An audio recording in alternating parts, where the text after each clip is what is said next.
What time do you think it is? According to God's words, I think it's time for Jesus to come. The global category to me is the most exciting, and we've referred to both of these in the course of this weekend. But I want you to see what Jesus said. Verse 32, and you know, I don't like Bibles that have his words in red letters because all of God's word is God's word, right?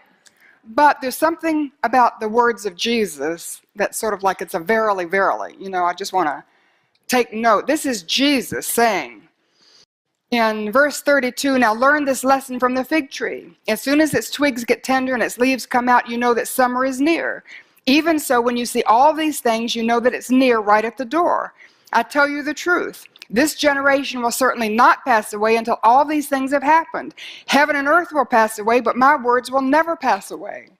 And the fig tree in the Old Testament represents Israel. A few days ago, he was talking to his disciples, and he used the fig tree to represent Israel.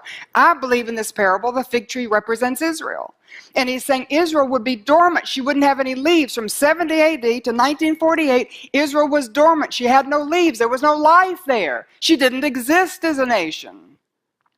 And then in 1948, she put forth leaves, didn't she? Little tendrils of growth and life. And Isaiah says, who can believe that a nation would be born in a day? But on May 14th, 1948, Israel became a nation. She was established in the family of nations as a nation with her ancient language and her descendants of her ancient people on her ancient land. That's a miracle.